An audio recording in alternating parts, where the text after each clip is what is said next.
Friends, ನೀವು ನೋಡ್ತಾ ಇದ್ದೀರಾ one and all Bharani YouTube channel. ನಿಮ್ಮೆಲ್ಲರಿಗೂ ಸ್ವಾಗತ ಸುಸ್ವಾಗತ. ನಾನಿವತ್ತು ನಿಮಗೆ ಸ್ಪೆಷಲ್ ವೆರಿ ಟೇಸ್ಟಿ ಕುಸ್ಲಕ್ಕಿ ಚಕ್ಲಿ ಹೇಳ್ಕೊಡ್ತಾ ಇದ್ದೀನಿ. ಇದು ತುಂಬ ಯುನಿಕ್ ಆಗಿದೆ. ನೀವೆಲ್ಲೂ ಕೇಳಿರಲ್ಲ ಈ ಥರ ಚಕ್ಲಿ. ಒಂದು ಸರಿ ತಿಂದರೆ ಪದೇ ಪದೇ ತಿನ್ನಬೇಕು ಅನ್ನಿಸ್ತಾ ಇರುತ್ತೆ. ನಾನಿಲ್ಲಿ 2 ಲೋಟದಷ್ಟು ಕುದಿಸ್ಲಕ್ಕಿನ ಚೆನ್ನಾಗಿ ತೊಳೆದು 6 to 7 hours ನೆನೆಸಿಟ್ಕೊಂಡು ನೀರು ಹಾಕದೆ ಗಟ್ಟಿಯಾಗಿ ರುಬ್ಕೊಳ್ಬೇಕು. ಯಾವುದೇ ಕಾರಣಕ್ಕೂ ತೆಳ್ಳಗೆ ರುಬ್ಬಾರ್ದು. ಏನಿದ್ರು ಇದು ಇಡ್ಲಿ ಸಂಪಣಕ್ಕೆ ಅಕ್ಕಿ ಆಡಿಸ್ತೀವಿ ನೋಡಿ, ಅದಕ್ಕಿಂತ ಸ್ವಲ್ಪ ಗಟ್ಟಿಗಿರಬೇಕು. ನೋಡಿ, ಮಿಕ್ಸಿಗೆ ಹಾಕಿದ್ದೀನಿ. ಸ್ವಲ್ಪವಾಗೇ ಹಾಕ್ಕೊಂಡು ಆಡಿಸ್ಕೋಬೇಕು. ನೋಡಿ, ಹೀಗೆ ಮಿಕ್ಸಿನ ಆನು ಆಫು ಮಾಡಿಕೊಂಡು ಎಷ್ಟೆಷ್ಟು ಬೇಕು ಅಷ್ಟಷ್ಟು ಮಾತ್ರ ನೀರು ಹಾಕ್ಕೊಂಡು ಇದನ್ನು ರುಬ್ಕೋಬೇಕು. ತುಂಬ ನುಣುಪಾಗಿ ರುಬ್ಕೋಬೇಕು ಹಿಟ್ಟನ್ನು. ನೋಡಿ, ಇಷ್ಟು ನುಣುಪಿರಬೇಕು ಹದ, ಮತ್ತು ಇಷ್ಟು ಗಟ್ಟಿ ಇರಬೇಕು. ಯಾವುದೇ ಕಾರಣಕ್ಕೂ ತೆಳ್ಳಕ್ಕೆ ಮಾಡ್ಕೋಬಾರ್ದು. ಇದಕ್ಕೆ 1 ಲೋಟದಷ್ಟು ಹುರ್ಗಡ್ಲೆನ ಪುಡಿ ಮಾಡ್ಕೊತಾ ಇದ್ದೀನಿ.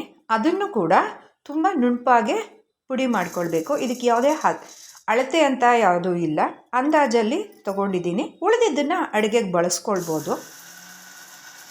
ಇದನ್ನು ಕೂಡ ಮಿಕ್ಸಿಲಿ ತುಂಬ ನುಣುಪಾಗಿ ಮಾಡಿಕೊಂಡು ತದನಂತರ ಒಂದು ಜರಡಿ ಆಡ್ಕೊಳ್ಬೇಕು. ಒಂದು ಚೂರುವೆ ದಪ್ಪದು ಯಾವುದೂ ಸಿಗಬಾರ್ದು ಅಂತ. ಒತ್ತಲಿಕ್ಕೆ ಕಷ್ಟ ಆಗುತ್ತೆ, ಮತ್ತು ಚಕ್ಲಿ ಕಟಗ್ಲು ಆಗಿಬಿಡುತ್ತೆ. ಅಕ್ಕಿ ಆಗಲಿ ಹುರ್ಗಡ್ಲೆ ಆಗಲಿ ಸಂಪೂರ್ಣವಾಗಿ ನುಣುಪಾಗಿ ಇಲ್ಲದೆ ಇದ್ದರೆ.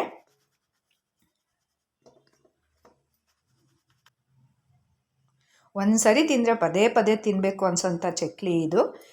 ಅದಕ್ಕೆ 1/4 ಸ್ಪೂನಷ್ಟು ಇಂಗು,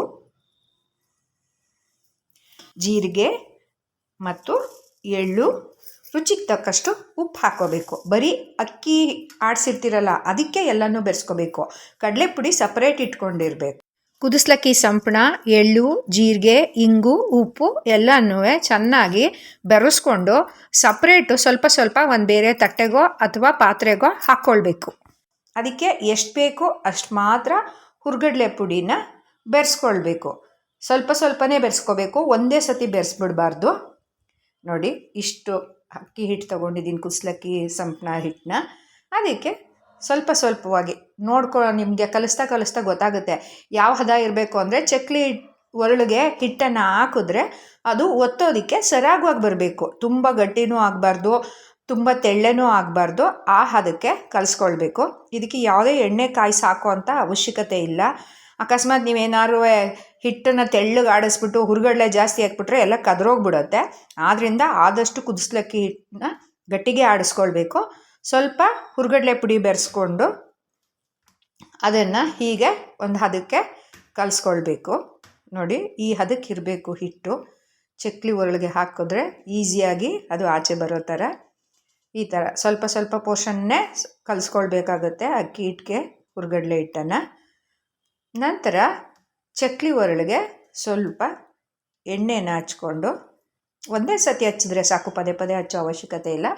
ಮೊದಲನೇ ಸರಿ ಒಂದು ಸ್ವಲ್ಪ ಹಚ್ಬಿಟ್ಟು ಹೀಗೆ ಹಿಟ್ಟನ್ನು ಚಕ್ಲಿ ಒರಳಿಗೆ ಹಾಕಿಬಿಟ್ಟು ಚಕ್ಲಿ ಒತ್ತೋದು. ನೀವು ಬೇಕಿದ್ರೆ ಒತ್ತಿಟ್ಕೊಂಡ್ರೂ ಏನೂ ಆಗಲ್ಲ, ತಕ್ಷಣ ಒತ್ತಬೇಕಿದ್ರೂ ಎಣ್ಣೆಗೆ ಹಾಕ್ಬೋದು. ನೋಡಿ, ಎಷ್ಟು ಸುಲಭವಾಗಿ ಎಳೆಯಾಗಿ ಚಕ್ಲಿ ಹಿಟ್ಟು ಇದೆ. ಚಕ್ಲಿ ಒರಳಿಗೆ ನೋಡಿ, ಒತ್ತೋದಕ್ಕೂ ತುಂಬ ಸುಲಭವಾಗಿದೆ, ಒಂಚೂರೂ ಕಷ್ಟ ಆಗೋದಿಲ್ಲ. ಇದು ಆಡಿಸೋದು ತುಂಬ ಇಂಪಾರ್ಟೆಂಟು, ಕರೆಕ್ಟಾಗಿ ಆಡಿಸ್ಕೋಬೇಕು. ನೋಡಿ, ಎಣ್ಣೆಗೆ ಒಂದು ಸ್ವಲ್ಪ ಹಿಟ್ಟು ಹಾಕಿದಾಗ ಅದು ಮೇಲೆ ಬಂದರೆ ಕಾದಿದೆ ಎಣ್ಣೆ ಅಂತ ಅರ್ಥ. ಅದಕ್ಕೆ ಒತ್ತಿಟ್ಟಿರೋ ಚಕ್ಲಿಗಳನ್ನು ಒಂದೊಂದಾಗಿ ಹಾಕ್ಕೋತಾ ಬರಬೇಕು. ಹಾಕ್ಬಿಟ್ಟು 1 ನಿಮಿಷ ಸುಮ್ಮನೆ ಬಿಟ್ಬಿಡ್ಬೇಕು. ನೋಡಿ, ಬಬಲ್ಸು ಎಷ್ಟೊಂದು ಬರ್ತಾ ಇದೆ ಅಂದರೆ ಚಕ್ಲಿ ಬೇಯ್ತಾ ಇದೆ ಅಂತ ಅರ್ಥ. 1 ನಿಮಿಷ ಬಿಟ್ಬಿಡ್ಬೇಕು. ಹಾಗೆ ಮಧ್ಯದಲ್ಲೇ ಕೈ ಹಾಕಿದ್ರೆ ಮುರಿದೋಗ್ಬಿಡುತ್ತೆ ಚಕ್ಲಿ. ನೋಡಿ, ಹಿಂಗಾದ್ಮೇಲೆ ಎಲ್ಲನೂ ಮಗುಚಿ ಹಾಕಬೇಕು. ಮೊಗಚ ಕೈಯಲ್ಲಿ ಚಕ್ಲಿನೆಲ್ಲನೂ ಮಗುಚಬೇಕು. ಅರ್ಧ ಬೆಂದಿರುತ್ತೆ. ಮಗ್ಚಾದ್ಮೇಲೆ ಸ್ವಲ್ಪ ಹೊಂಬಣ್ಣ ಬಂದ ತಕ್ಷಣ ಚಕ್ಲಿನೆಲ್ಲ ತೊಗೊಂಡ್ಬಿಡ್ಬೋದು.